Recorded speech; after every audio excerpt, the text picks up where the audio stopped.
Hey, hey, hey, everybody. Hello. Welcome to today's podcast. And as you can tell by the title, we're going to be discussing the trial of George Floyd. And I prefaced it that way because if you've been watching, it appears that George Floyd is on trial. So that's what we're planning on discussing. My co-host will be joining us shortly. But in the meantime, you got me and Cousin Skip. To you. So what are your thoughts about this trial going on? Well, as much as I've watched it, and I have not watched it from wire to wire. However, I have watched it daily to keep up with the gist of it and how it's going. And it appears at this stage that the defense is grasping at straws to make any type of defense. They introduced a different perspective of the video to say that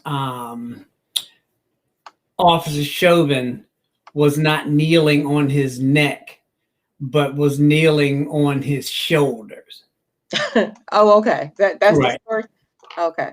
And another gentleman on, I think this was News Nation last night, he said that the examiner said that there were no scars around his neck, but there were scars on his shoulder.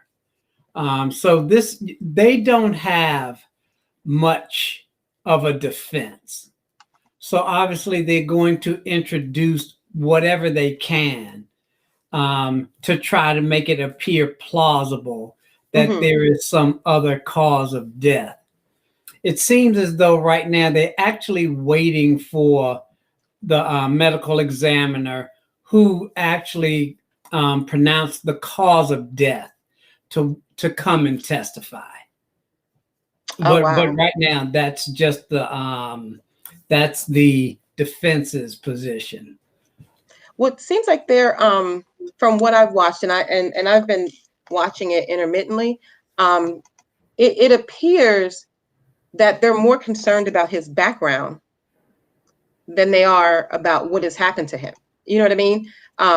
They're painting him as, one says he died of a heart attack or something like that based on the drugs he had in the system. Then it's all these different things. It's almost like they're trying to take the focus away from where the focus needs to be. And even in death, he's still fighting to be vindicated, which is crazy to me. Absolutely crazy. That's the job of the defense, is to distract, and if at all possible, put the burden on the victim. So do you think it's successful? Do you see it being successful? I mean, thus far, I don't, but that's no, I don't. In fact, this is the first trial that I have ever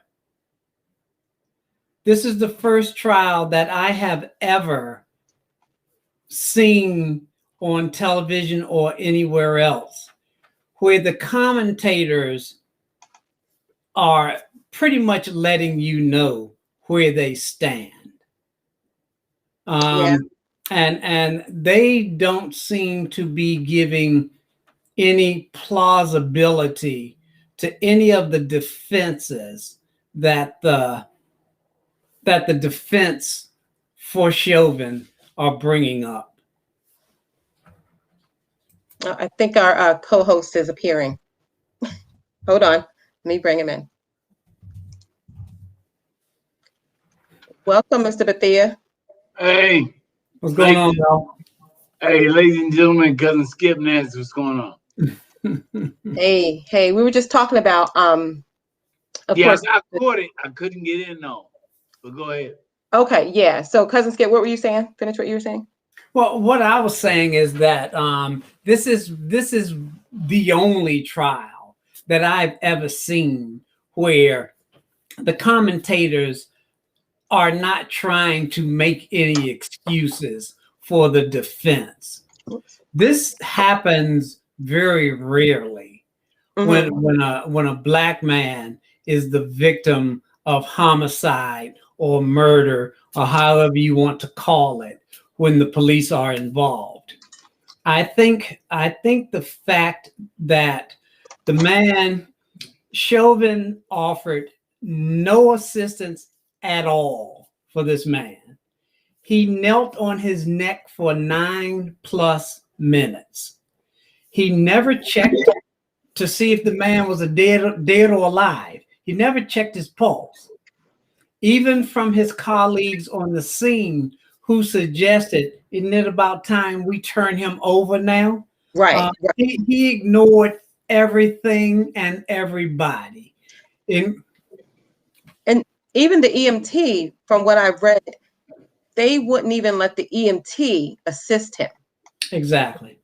And someone, I'll look back and see who it was, said that he didn't have a pulse, and Chauvin still had his knee on his neck. Right. Mm-hmm. And I think the younger guy, the rookie, that's also going to be on trial, he said several times, "Can we turn him over? You know, he does. I don't think he has a pulse. Can we turn him over?" And Chauvin didn't do it. No. You know, so I don't know. This thing is just crazy. That's all. It's just crazy. What? It's crazy. Mel? I don't know. I just think that the force was really excessive when it came down to it. Altogether, they didn't have to put their knee on his neck. They had his legs bound. They had, once you handcuff somebody and you're in law enforcement, you're in control of them, and their hands are behind their back, because you can't breathe as well as you can with your hands in front of you when you have your hands in back. When you hand your hands in back of you, it expands your rib cage, so you can't breathe like you can if your hands were locked down in front of you. So he should have knew better than that. And if if he was really that bad, they could have called for a paddy wagon and threw him in the back of a paddy wagon. Mm-hmm. And when they went down that route. But now I hear that they're trying to get him to take a third degree murder charge on him, which only carries 10 years. But the second degree carries I think like 40 years or 44 years, something like that. So one thing about it is that amazes me whenever police go to trial is that they always say, "Well, you didn't see what happened before the camera started rolling." Now, if I walked up in Target or Walmart tomorrow and put some donuts underneath my jacket and walked out, and then I went to court, nobody's going to say, "Well, he was going to pay for this, but he just put it underneath his coat."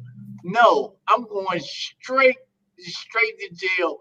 Me and the donuts. So it's it's pretty much like that. But police get that they get that carte blanche. But now that we have cameras and cell phones, and we have all the type of devices that can record their behavior, whether they want their behavior recorded or not, is a whole other different thing. And you're seeing the real America come out. Well, my thing is, whatever, regardless of what he did prior to being arrested, but prior to being on his stomach handcuffed with a knee to his neck, it to me is totally irrelevant. You know, even if, say, for example, he did try to use a $20 bill, nothing that happened before warrants what happened. And I don't know why people are really struggling with that. I had a friend of mine who basically said, well, you know, he had a record, and you know, he held a knife to a pregnant woman to her belly, you know, when he robbed her house, him and a friend. And I said to her, I said, here's the thing, you need to read, because the police report states that yes, he was involved in a robbery, but nowhere in there by the woman's testimony did he even hold a knife to the woman's stomach. So people are taking these little things, and I'm not saying him breaking into somebody's house is something to just turn a blind eye to, but that was many years ago, and that doesn't warrant him being murdered in broad daylight in front of everybody. Right. So people, it's easier for people to deal with somebody's past, you know, and paint them as a criminal or whatever, than to deal with and hold people accountable for murdering somebody in broad daylight.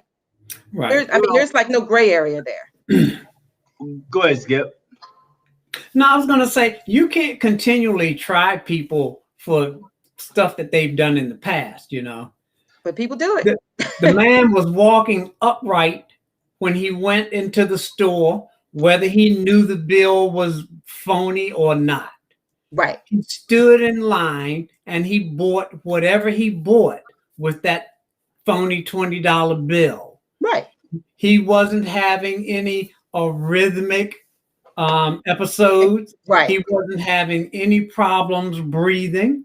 And yes, I see where the police frequently get intimidated by large black men. Okay, I get that. But you know, this man had been subdued.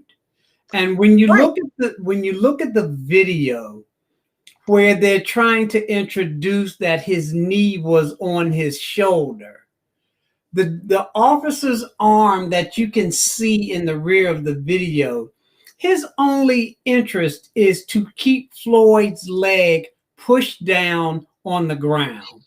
Right. He is not recognizing the trauma that the man is in, which is the reason that he continues to move his leg.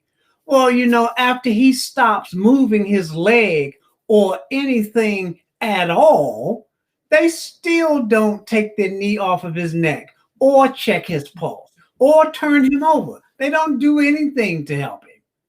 Yeah. But my thing about it is that for me, and I know being on both sides of the law, is that if this guy was so bad and he was so wild, all he had to do, if he was spitting with, all he had to do was grab one of those spit bag helmets, keep him in the trunk of the police car, put it over his head, tie it, and let that be that, and just leave him on the ground until the paramedics come, until one of those what do you call it, paddy wagons come to pick him up, and let it go from there. They didn't have to do what they did. And all the expert witnesses that come up, they keep saying that was really extensive force that they were using.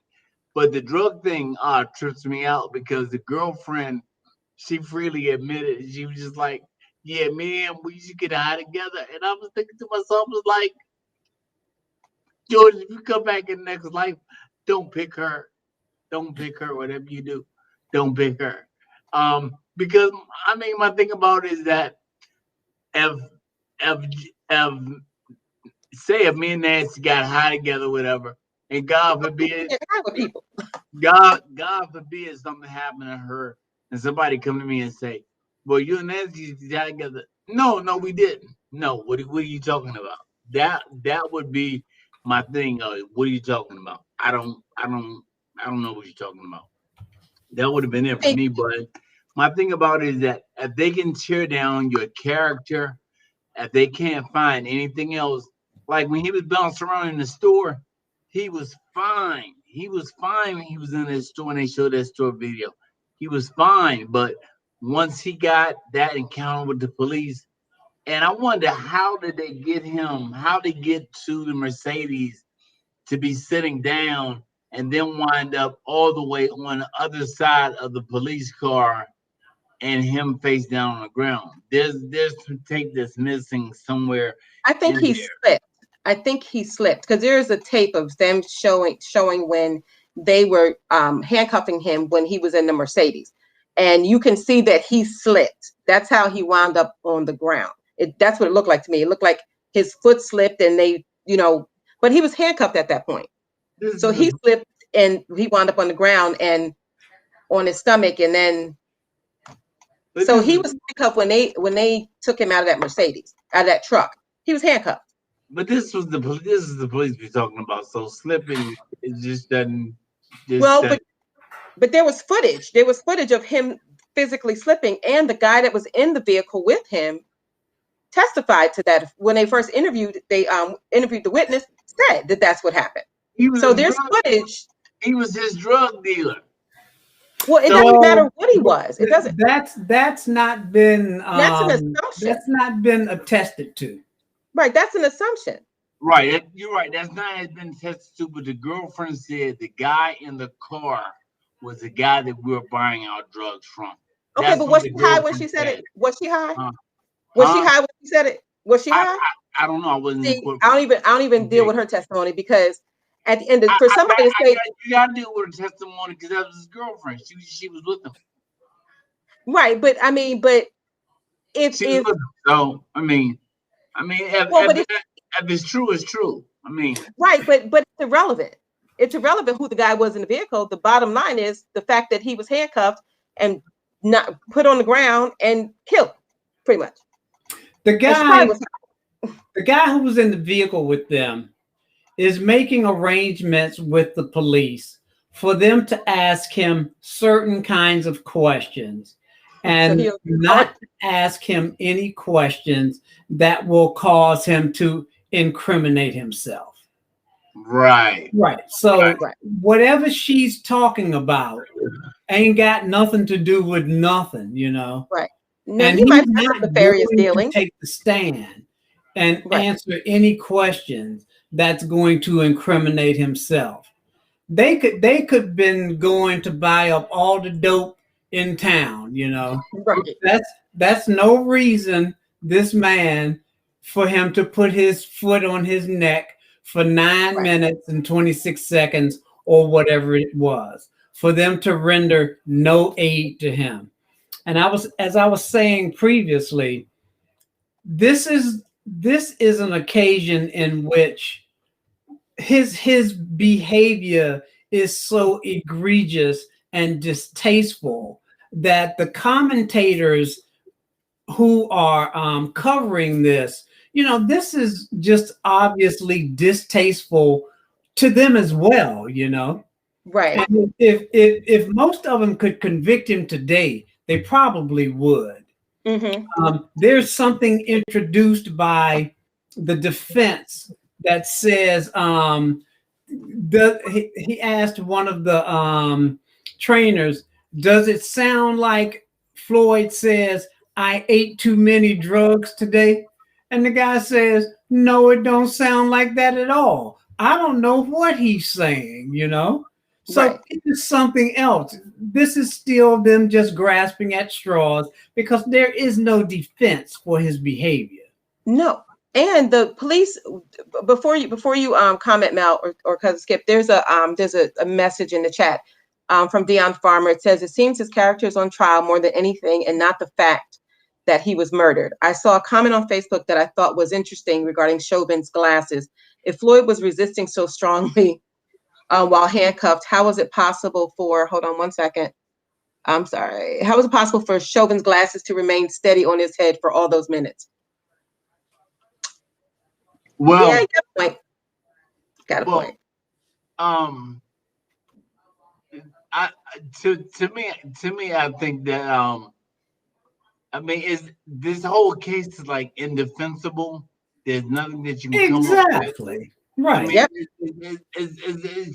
I mean, sometimes you win, sometimes you lose. He's just losing on this one. Because when you got your own experts that are turning their back on you and saying, hey, you're not doing this and you're not doing that, and we shouldn't have used this amount of force, or we shouldn't have did that, or that shouldn't have happened, then we should learn from back in the 90s with Rodney King, and you saw the way they whooped him, and he wasn't fighting back, he wasn't doing nothing. And at the time, I remember this is when video cameras first came out. Remember they had the big ones you put on your shoulders and all that? I remember my dad was a cop at the time, and my dad was just like, well, you don't know what happened before the camera started rolling. And I looked at him, and he looked at me, and he knew that I knew that was bullshit. That was bullshit. Because right. because once you have a person down, and once they're subdued, the licks and all that stuff stop. You know what I mean? And once you have their hands subdued, even if they want to spit, like I said, they got spit masks you can put over top of their heads and tie it. And drag him off to jail and go ahead and go from there. So what Floyd went through was a terrible thing, but we have become numb to this as a society and as human beings. We've become numb to it. So I think that we're just to a point that it just doesn't it's not making any sense anymore. I think black people, I think black men, I think we ought to be on the endangered species list. I think we ought to get on that list and get us some of that money. Cousin Skip, do you want to read this next comment from Alfonso Johnson? I believe is his name. Yes, the gentleman said, after opening arguments and the prosecution's presentation of the 9+ minute video, I can't think of any reason why this trial should drag on for weeks. I understand due process, but anyone who examines the video objectively could only conclude that this was cold-blooded murder. However, with 6 white jurors, I remain hopeful, but not optimistic. I definitely don't think we should cast ourselves into the role of devil's advocate. It is exactly what we see. Those are all very good points. And the makeup of the jury is always relevant. However, I think that Mr. Chauvin is going to be the poster child for the policeman trying to get police haters up off of their back. And I think he's going to be the sacrificial lamb on this one. And I think not only is he going to be the sacrificial lamb, but he gave them the ammunition that they needed to make himself the sacrificial lamb. Because they can't even defend him, like on any level. There's no defense. Exactly. That's what I'm saying. Normally they can, in some cases, they can pull something together to make it seem like something that it's not. But in this case, it's indefensible. It's indefensible. Okay. I just want to hold that thought real quick. Now, I just want to give the phone number out for any callers. The number is 202-227-6500.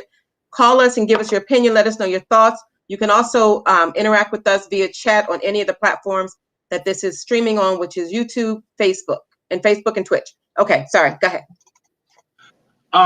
I think same thing that happened to Breonna Taylor and those officers were able to walk away. This would not surprise me if this guy gets off. It would not surprise me. This is America. This is a tribalistic country. This is our old Judeo-Christian country. It would not surprise me if this guy gets up, walks away, and gets his job back. It would not surprise me. Dion Farmer again says exactly, the whole trial shouldn't have been able to get this far. He should be held accountable for this period. And then CJ Hurley said, a handcuffed person laying in a prone position does not pose a threat. Chauvin did not see George Floyd as a human being. This was a murder. The look on Chauvin's face while on Floyd's neck said it all. I absolutely agree. It's very true. Thanks for your comment, Dion. Thanks for your comment, CJ. We appreciate it. I absolutely agree. 100%. The reason they're still going through with the trial is that, everybody's entitled to their day in court. So the defense has the right, in terms of defending this man, to trot out everybody who he can come up with, who might be able to give him something that he can hang his hat on in this man's defense. Right. So, yes, in my estimation, they're going through the motions. And one person who spoke in defense of Chauvin said that the jurors are probably getting numb after watching this video repeatedly. Right. And there were other cast members who said they're not getting numb. They're getting more confirmed in their conviction that this man was murdered and rendered no assistance, which he should have received. It wasn't even allowed to get assistance by those that were trying to render assistance, like the Right. EMT and even the rookie cop. I mean, I think what was said that the But reason why he didn't say anything because he was a rookie, but he did say, several times, I think we should turn him over. I think we should turn him over. And I think there are people that are more concerned. Like, I think there's two things. I think people see, instead of seeing a man get murdered in broad daylight, they're more concerned about the buildings that were on fire, right? They're more concerned about the fact that we keep talking about this. And I've had people say this, the fact that we keep talking about this, we're creating a bigger divide. We're keeping people separated because we keep talking about this. People are people, all lives matter. If all lives mattered, we wouldn't be in a predicament. Chinese people ain't saying that. When they get the shit smacked out of them, they're not saying that. They on TV talking about, oh, somebody knocked the hell out of me or somebody slashed my face. And they said that we bought the China flu over here and this, that, and other. So black people, we get out same day, just like they get to speak out when they get whooped. We get to speak out the same way when we get whooped. And the thing about it is that there's no other ethnic group in America who can talk about being disenfranchised and mistreated more than the African. There's no other group of people on the planet. When they brought those first 16 slaves over here and they divided it up and then went back and got more and started the international slave trade, there's not another group of people who can honestly attest and come up and say we've been through more than black people have been through. And as a matter of fact, instead of always calling us lazy and slow and we ain't never doing nothing, you need to be saying thank you, we appreciate it, because you took a lot of ass whoopings for us and you hung from a lot of trees for us. Because if it wasn't for us, it would be the Jews, it would be the Chinese, it would be the Spanish. If it wasn't blacks over here. Trust me. Trust me. And It would be somebody. Yeah, yeah. And don't think that they're not next on the bus. The bus is gonna show up at the house. The bus is gonna show up at the house. The Chinese people think they're getting it now. The Mexicans, the rest of them, all they go down the line with the whole thing. And it doesn't make a difference who's in office. I keep telling people that it doesn't make a difference who's in office. It doesn't. It doesn't at all. Well, Yeah. there are some things that are so ingrained in our society and in the hearts and minds of people that somebody's always going to be the one with a foot on his neck. I mean, if I'm not convenient, Martin Hernandez will do. Okay. But, in terms of Mr. Floyd being the victim of a brutal, savage murder when he was defenseless, this is just a story that is too well known and repeated in our society. And I think this particular instance is talked about so much is because, there's just nothing. It's just so apparent that he intended to kill this man. Yeah. He was going to do what he did until that man was dead. He was just as casual and nonchalant about it. Nobody could offer him any suggestions. Nobody could tell him he was doing anything wrong. He had made up his mind. He was going to do what he was doing until he was good and well done doing it. So here's my thing. Here's my question, not my question, but this is my comment. When everyone is so busy analyzing and pulling George Floyd's background, to try to justify what happened to him, what about Chauvin's background? What about, is it Tao, whatever his last name is, the Asian guy, who has both of them have extensive backgrounds on excessive force. Right. Where's the characterization from their background? You know, they're on trial for attempted murder. George Floyd is dead, right? So why are we trying to label him as a thug or whatever we're trying to label him when he's the victim in all of this, regardless of how you feel about whatever he did in his past, whatever you feel about the $20 bill, whatever. He's still dead. He's still the victim. So no one is characterizing Chauvin and the rest of them based on their background, and they have a background, a professional background that is Right. egregious. Right. Where is the outcry for that? Where is that? Because really, they're making the sad part, and I've said this before. The sad part is this whole situation has cast such a shadow on the cops that are actually doing their job, that actually took their oath to heart. It's painting a broad, and it's unfortunate, but this, because it's been so many over and over and over again, it saturates the whole police force with this negativity. And the ones that are not, that took their oath, that's serious about their oath and policing their community, they're getting literally put right up in here with the rest of it. So Yeah, it's yeah. that's Let me tell you why. Let me tell you why they get put in with the rest of them. Because as the police tell you, if a white woman is walking down the street and somebody looks like Skip snatches her pocketbook, but it's not Skip, know what they're going to say?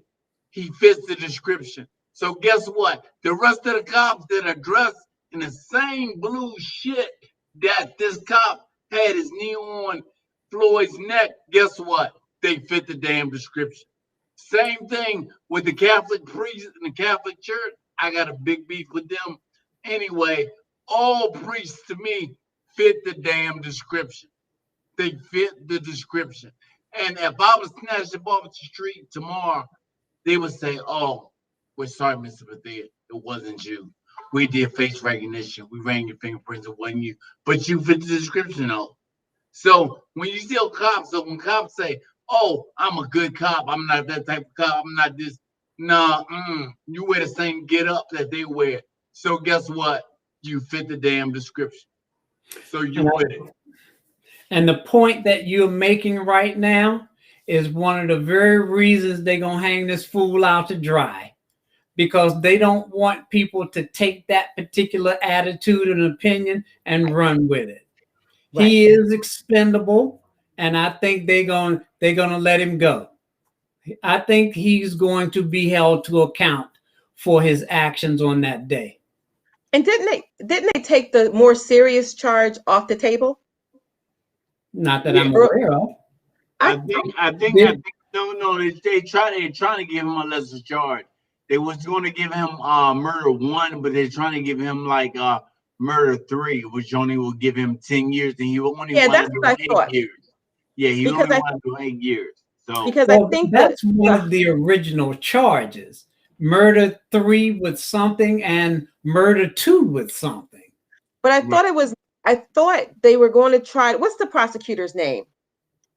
I forget his name, but I know they were going to charge him with a higher charge, but I think that the higher charge was not, um, it would be a lot harder to prove based on the criteria for that higher charge. And I think that happened early on. I think at the press conference early on when he got arrested, that they were going to go for the big charge, but they said it's harder to prove based on the stipulations that have to be met for that particular charge. I understand. Mhm. So I think they should have threw the whole book at him, threw the whole book, jail, him and Tao. Tao. What is his name? It's Tao, right? Is that pronounced Tao? Tao. Tao. Okay, okay. And they should throw the book at him too, because he was sitting there making sure nobody got nowhere near Chauvin while he kept his knee on George Floyd's neck. Mhm. You know. And I guess I think that we become too numb to this particular type of behavior, and what's going on, and the whole type of thing. And I know that you know CIA, FBI, local police, I know all of them. They listen and they watch podcasts, and they watch radio shows, and they watch what's going on in the hip hop community, and they watch all that type of stuff like that. But it's about time that somebody stands up and really speaks truth to power, because that's what's not being fed anymore. Nobody's speaking truth to power. Everybody's scared to actually say what really needs to be done. And the only person that I see out there that really speaks their mind is probably Boyce Watkins, Farrakhan, and a few other people out there.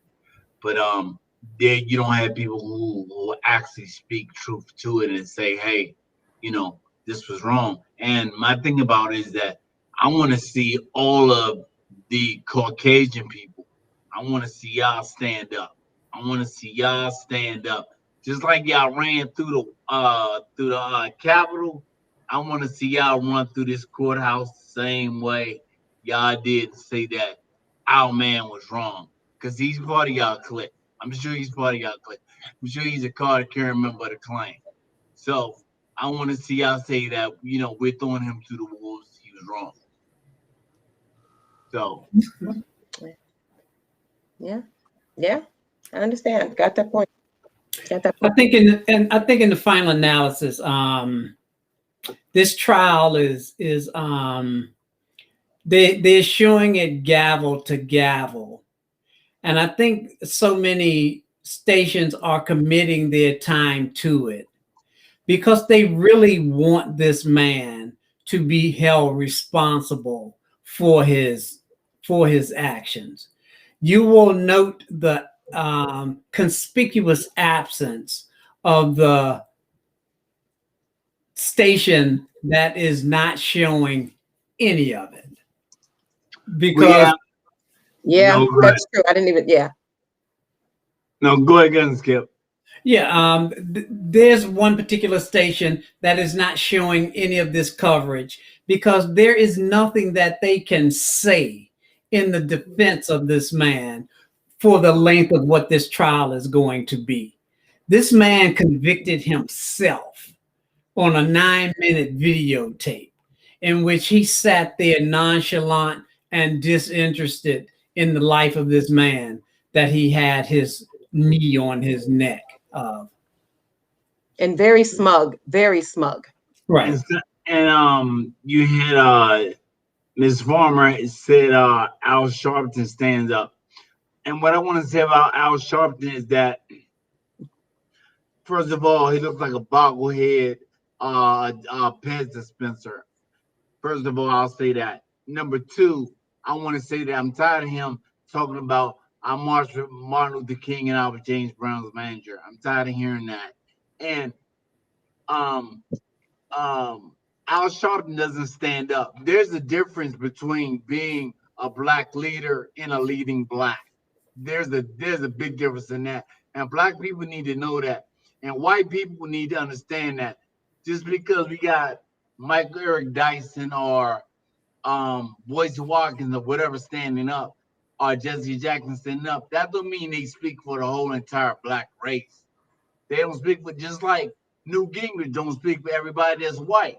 And white people don't go along with everything that he says or everything that some of those people on Capitol Hill say. So that's my whole thing about it. But my thing about it is that don't show up every time, or like in Al Sharpton, since she threw that name out there.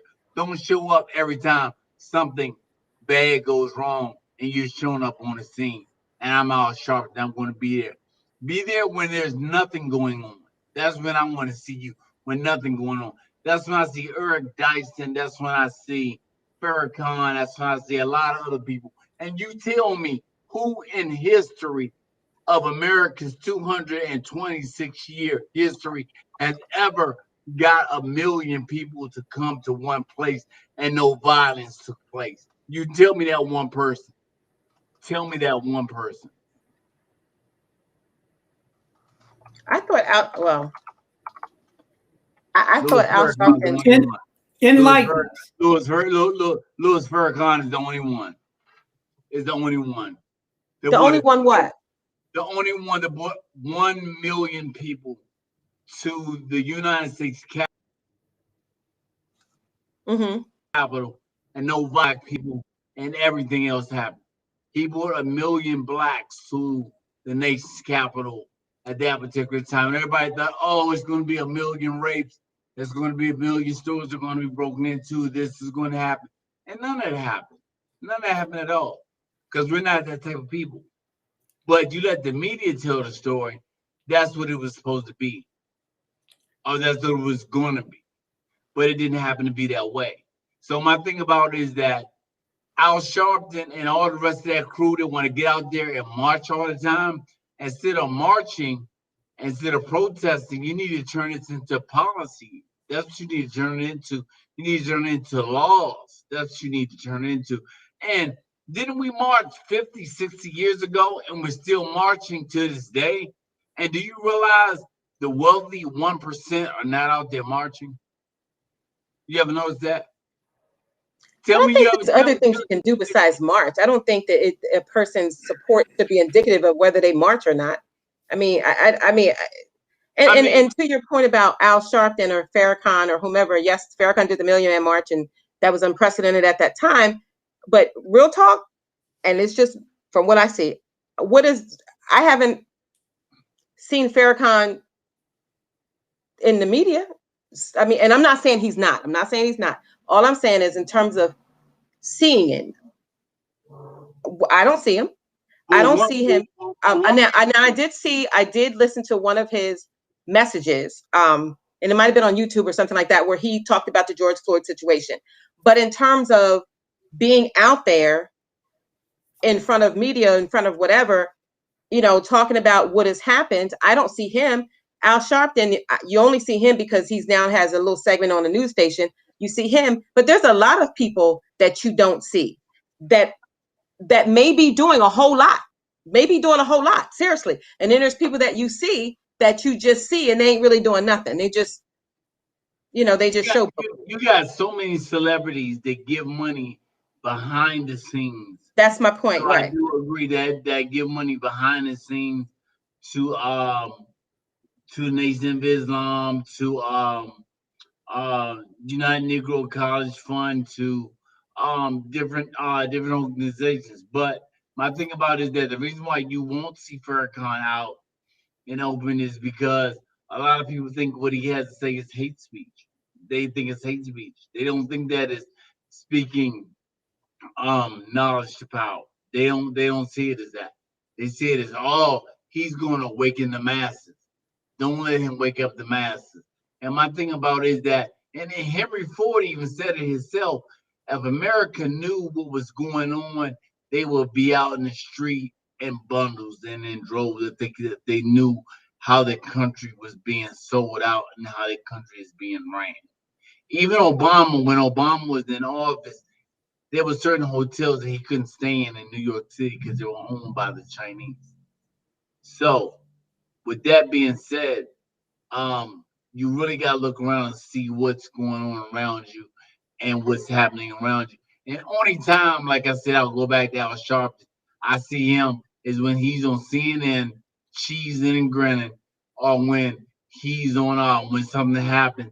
And they told him in the Breonna Taylor case when they were protesting, they said, "You can go ahead and get away from here. You and Jesse Jackson. We don't need y'all. We don't need you. We don't need you." So why did they say that though? I mean, I don't. Why did they say that? Because this young crowd now, they're standing up. My thing about it is that the older generation, why didn't they pick up the mantle when Martin Luther King got killed? Why didn't they pick up the mantle when Malcolm X got killed? Why didn't they pick up the mantle when Medgar Evers got killed? This young group that we have now, and you'll see the t-shirts out there, they'll say, we're not our ancestors. So, and I'm sure you've seen the t-shirts with folks that say them all the time. But I'm a t-shirt fiend. So when you say haven't picked up the mantle, I mean, I think that some people that marched in those marches and fought would probably beg to differ. So when you say they haven't picked up the mantle, I think with every generation is a baton that's passed, right? You have the civil rights, our parents and parents that fought in those battles. You pass the baton. So I do think that the baton is now being passed to this generation, and they are going about it totally different than we did. But I don't think it discounts what the people before them did and what they endured to get that baton to this generation. You know what I mean? This generation, I think, is definitely standing up in a lot of ways, but I don't think it's an affront to what the people before them did. You know what I mean? I think it's a baton passing, in essence. You know, I mean, my mother's will be 74, so I know she ain't gonna be out there marching. Okay, so she ain't gonna be out there. She might be cussing people out, but that's probably about it. So I think it's just a matter of a baton being passed. I mean, Cousin Skip, what do you think? You know, nobody's methodology is going to be 100% across the board. Right. There are going to be some who picket. There are going to be some who want to tear up shit. There are going to be some who want to do it, get laws passed. All of it's relevant. Right. You just have to, pick what works for you, pay your money and take your chances. But to sit on your hands and do nothing, that's inexcusable. Right. Right. And I think you see a lot of that. My final word on Mr. Floyd for today. I think that, as I said in the beginning, I think he's going to be the sacrificial lamb for the policeman. And not only because he was just wrong, but he has made it very easy to be the sacrificial lamb for the policeman to try to get some of this negative impact up off of them for the way that they behave and treat people. If you want to turn a page with the community, this is the place to turn that page. Right. Okay, yeah. So real quick, feel free to give us a call at 202-227-6500. You can interact with us on any of the platforms that we're streaming via chat. And what I would like to do, if it's okay with you guys, I want to take a mini break and segue into bringing some folks into the kitchen that might be hungry, may not be, maybe hungry. That's okay with you guys? That's fine with me. Mel? Yeah, I'm good. All right. Again, 202-227-6500. Feel free to give us a call. Hey, people. Hey, how are you? Welcome to my kitchen. Okay. Did I sound like Martha Stewart? Okay, not quite Martha Stewart, but anyway, I digress. Anyway, listen, we're going to make a really quick, easy, 20-minute appetizer entree. You can use it for either. And it's a recipe that you can share with your kids. That should be something fun for you and your kids to do in the kitchen. So we're going to make a flatbread. And it's only literally maybe about 4 or 5 ingredients. Real simple. But it's really, really healthy. I know a lot of parents struggle with getting their kids to eat vegetables and just trying to eat a little healthier. Because a lot of times, let's be honest, some of the healthier stuff does not taste good. It just absolutely doesn't taste good. But this is real food, real vegetables, real good fats, nothing imitation. And like I said, it'll take 20 minutes. And I mean 20 minutes from prep to finish, okay? I'm thinking about you people, time constraints, just saying. So what we're gonna make is we're going to make a flatbread. We're gonna make a flatbread. We're gonna use a Mediterranean spice that is freaking amazing. It's amazing, it's amazing. And in that Mediterranean spice is some wild thyme, some sesame seed, whole bunch of stuff. But anyway, enough of that. Come on in the kitchen. Come on. Yeah, you. Yeah, and get them to, yeah. Come on, let's go.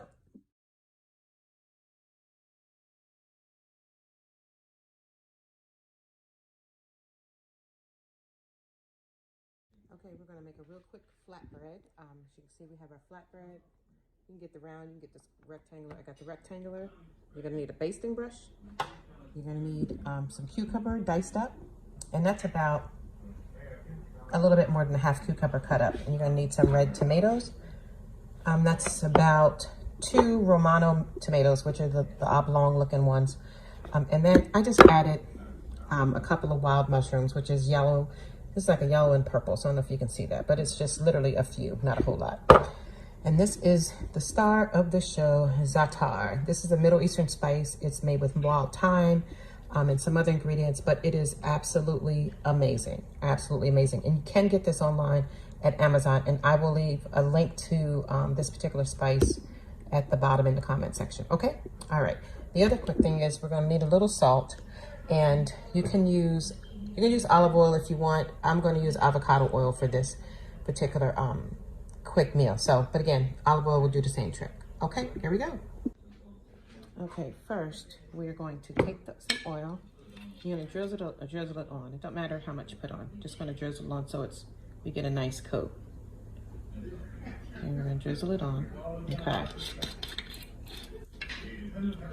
We'll drizzle that on, and then take the basting brush, and we're just gonna put it just to make sure we spread it evenly across the whole piece of flatbread. And flatbread has these little crevices, so we want to make sure that it gets inside those lovely, lovely crevices. I don't know if you can see it.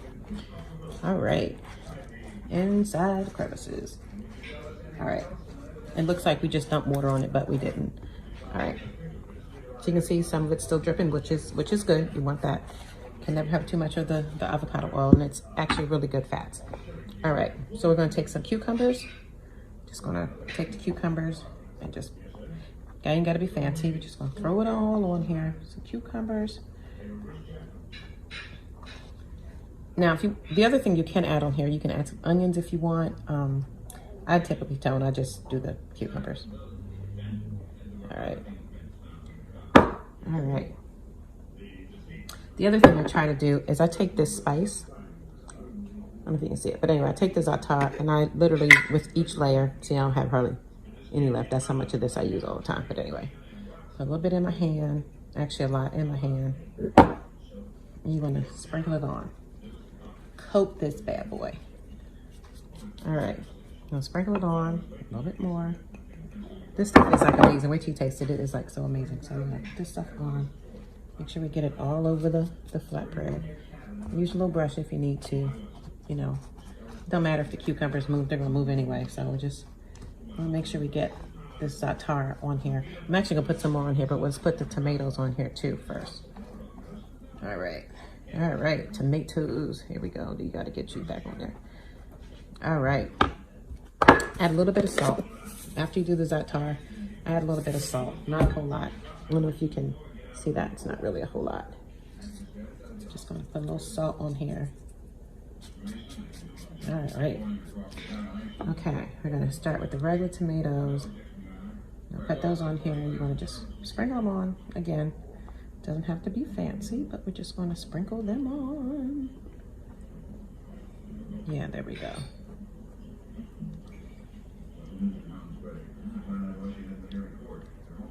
All right. And the thing is, you can put as many or as little as you like. It's really, truly up to you. All right. Get a little bit more of the za'atar. As you see, I'm layering it. You can, there's no real rhyme or reason on how to do this. You can do it however you want to do it. Okay?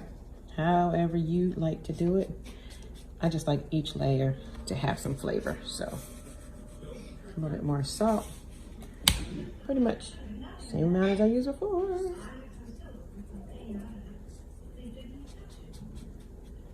And again, I take my little basting brush because I like to make sure we get everything on here. Nice and even. All right. And then I'm going to throw a little bit of these wild tomatoes on here. I got them at the grocery store. We'll see what they do. But I've never used them actually. I've tasted them before, but not on flatbread. They're actually pretty good. As you can see, when I said I had a little bit. All right. There we go. We want to get the za'atar again. And thyme has a lot of really, really good benefits, okay? So we're gonna sprinkle this on. Okay, we're gonna make sure the oven is set at 475, right? 475, and we're gonna cook this until it gets brown. Not burnt, just brown. And you'll see, so this is not gonna stick and all of that good stuff. You just want it to be brown. So I'm gonna bake it, I don't know, we'll start with 10 minutes and see how that does. And if we need to put it in a little longer, we'll leave it a little longer. So as you can tell, I really like the spice. I'm going to add some more because it's really good. And also, I'm going to put some quick benefits of wild thyme in the comment section so you guys can see what the benefits are. And then you'll understand why I keep loading on with this particular spice. So anyway, so there we have it. We're going to now put it in the oven. Again, preheat the oven for 475 for about 10 minutes, but make sure you check it. Depending on how hot your oven gets, you may need to leave it a little longer. You may be able to take it out faster. Okay, so here we go. Okay, so this may be a better picture. So we're getting ready to put in the oven. As you can see, all the spices, the wild tomatoes, the regular Romano tomatoes, cucumbers, and the za'atar spices. And the flatbread is basted with avocado oil. However, you can use olive oil. It's pretty, huh? Okay, guys, 10 minutes later, and here we go. Looks fantastic, right? See? And see how it's just a little, it's brown on the ends, not burnt, just brown. Just brown deliciousness. The other thing, if you want, you can also drizzle a little bit more avocado oil on the top or olive oil, whichever you want. But this is a really quick, healthy 10-minute cook time, rather. Probably about 20 minutes total prep and cook time for you and your family. And you can actually get 3 good sizes out of this. And if you want to cut it in smaller pieces, of course, you'll get more. But this is a really quick meal for you and your family. It's a good way also to introduce vegetables to your kids, the ones that say they don't like vegetables. Yeah, them. Okay.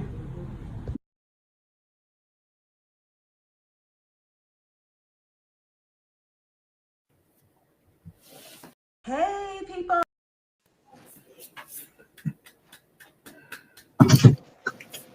Looks good.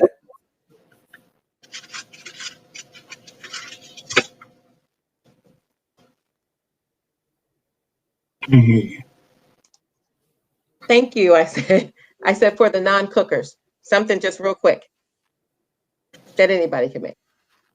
Okay. Okay. So we have any final words, or I saw that there was something from Alfonso Johnson. Let me see what he says. He says, sadly, many, not all, our entertainers, athletes, and celebrities are not as engaged and outspoken as the Baldwins, Simmons, Hansberrys, and so on. They were self-sacrificing in time. Wait a minute. They were self-sacrificing in times that were a lot more turbulent. Yeah, I agree. I want to tell Mr. Johnson he definitely has my vote for president. I would tell him I back him. I back you on that, Mr. Johnson. You're right. Because when you mentioned Baldwin, he's one of the greatest.